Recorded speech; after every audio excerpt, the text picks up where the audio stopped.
We all know Zomato, right? That giant food delivery app. But how much do we really know about the guy who started it all? Let's get into it, because the story of founder Deepinder Goyal, well, it's a whole lot more complicated and, honestly, way more human than any corporate bio you're ever going to read.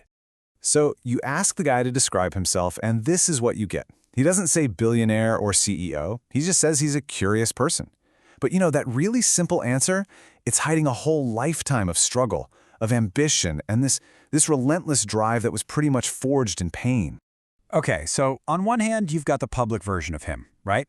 The founder of this multi-billion-dollar empire, a shark on Shark Tank India, the whole deal. But then there's the private reality.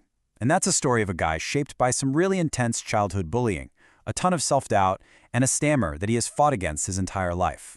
So that's what we're going to do here.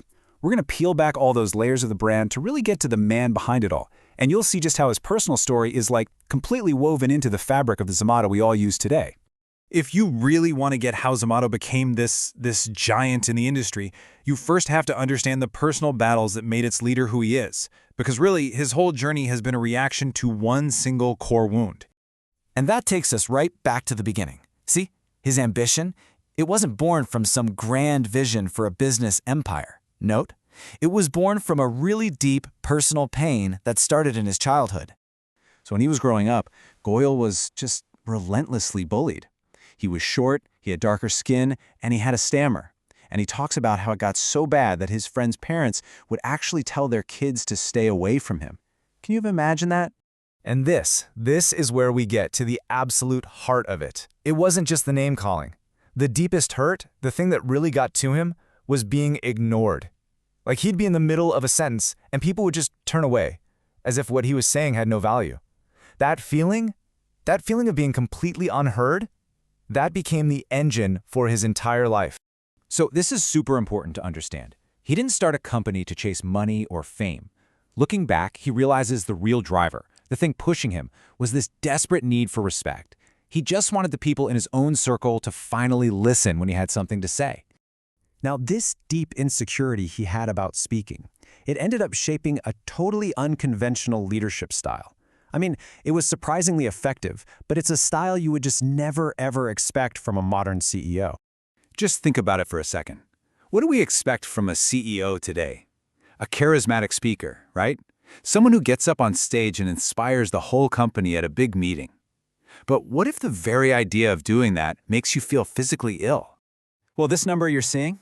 That's how long it's been since Deepinder Goyal held a normal, in-person, all-hands meeting for his whole company. Over 7 years. He just doesn't do them. So how in the world does he lead, then? Well, he came up with workarounds. He poured all that energy into mastering the written word, and he became a fantastic writer. His big company town halls, they happen entirely on Slack, all text. And instead of trying to be this big, charismatic public figure, he focuses on building really deep, one-on-one relationships, all based on trust. And this is where you really see the whole journey come full circle. He says he's finally okay with his stammer. And why is that? Because now he knows that even if I stammer, people will now listen to me. He's earned the right to be heard. That validation he was looking for his entire life, it finally put that old insecurity to rest. And this out-of-the-box thinking, it goes way beyond just how he communicates. It has shaped his entire approach to management, and let me tell you, it's pretty radical. Okay, get ready for this because it might sound absolutely nuts for a huge public company, but it's true. Zomato has no quarterly goals, no annual goals, and Goyal himself admits he has no clue what the 10-year vision is.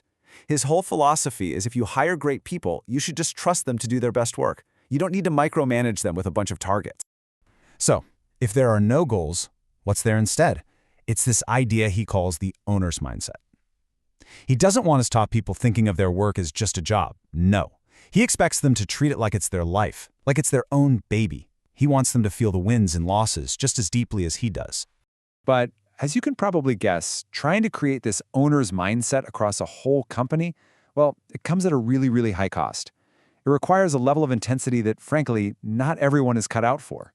And Goyal is super clear about this. He makes a big distinction between working 9 to 5 hours, which he says is fine, and having a 9 to 5 attitude, which is absolutely not. The level of commitment he's asking for goes way beyond just punching a clock. So here's a perfect example of what he means.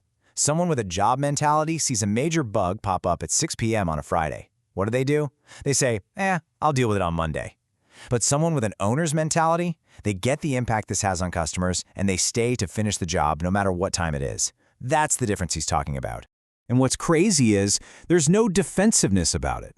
When an interviewer basically said to him, the cost of working with you is really, really high, his answer was just a simple, direct yes. He knows the price of admission is obsession, and he's not about to apologize for it. In fact, he even takes it a step further. He actually admits that with people who he thinks have insane potential, he will sometimes intentionally hurt them. He'll push them to what he calls a mental rock bottom, all in an effort to help them break through their own barriers. He knows it's a huge gamble, that maybe 1 out of 5 times it completely backfires, and he says he lives with the guilt from those times it went wrong. And so, all of this leaves us with one last, big question. What we see is a man whose deep childhood pain fueled this obsessive, totally unconventional, and, let's be honest, undeniably successful journey. So, is that the deal? Is this intense, pain-fueled drive the necessary and maybe costly price you have to pay to build something that actually changes the world?